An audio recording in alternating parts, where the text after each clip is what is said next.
প্রথমটা সোজা বলছে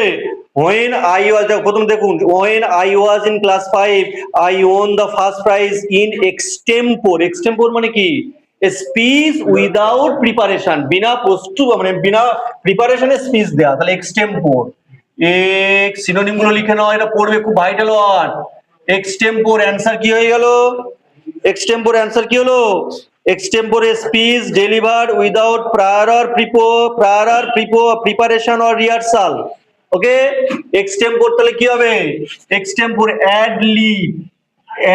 lib off hand synonym spontaneous okay extempore ad lib off hand spontaneous without unrehearsed মানে কোনো premeditated মানে কোনো পূর্ব প্রস্তুতি ছাড়া এখানে দুটো মানে মনে রাখবি অ্যাড লিব আর অফ হ্যান্ড এই দুটো ভালো করে মনে রাখবি অ্যাড লিব আর অফ হ্যান্ড ভাইটাল খুব ভাইটাল এক্সটেম্পোর অ্যাড এলআইবি আর অফ হ্যান্ড মানে বিনা স্পিচ উইদাউট প্রিপারেশন বিনা প্রস্তুতিতে মানে স্পিচ দেয়া বক্তৃতা যাকে বলা হয় এক্সটেম্পোর তাহলে অপশন সি এটা হচ্ছে 104 পরেরটা বল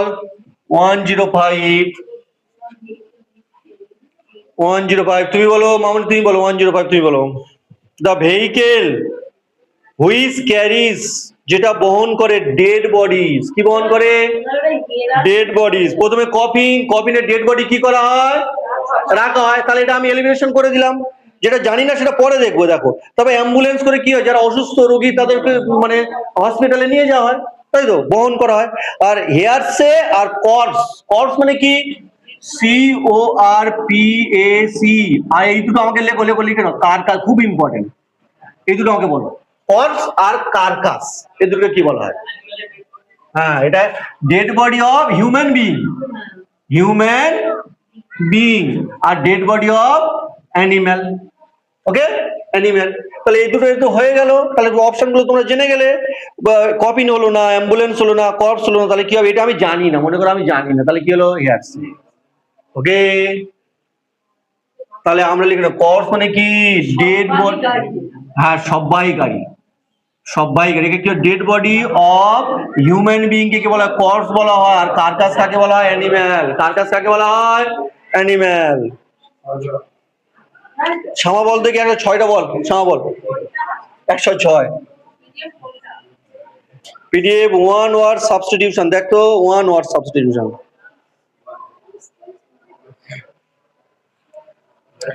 due to the official visit to a company Rajiv has a mental or emotional strain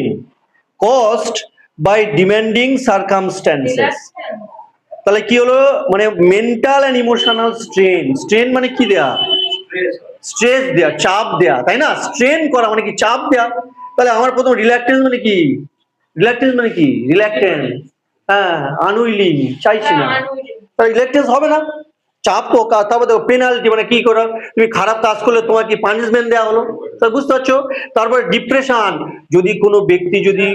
মানে খুব দুঃখে থাকে সব সময় যদি দুঃখে থাকে অলরেডি লাস্ট স্টেপে কোথায় চলে যায় ডিপ্রেশন হয়ে যায় একদম বাজে কন্ডিশনে চলে যায় আর কি স্ট্রেস মানে চাপ দেয়া হ্যাঁ এ বাবা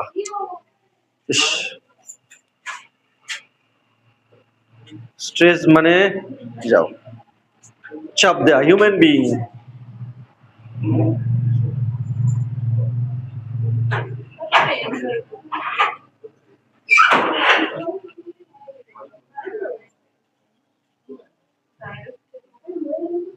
পরেরটা কে বলবে তুমি বলো বাবু তুমি বলো এটা তাহলে কোন অপশন হলো স্ট্রেস এটা সবাই বুঝতে পেরেছিস 107টা বল তুমি বলো 107 কি হবে a book where names and addresses of people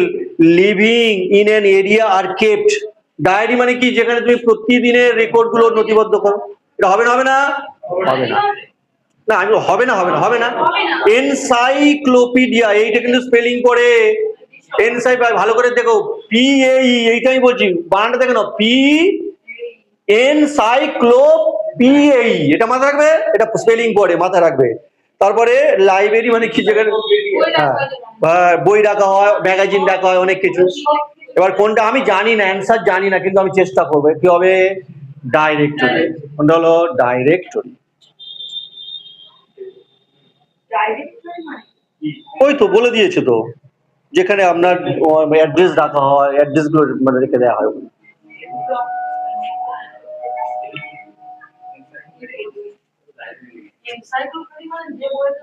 Biswakosh.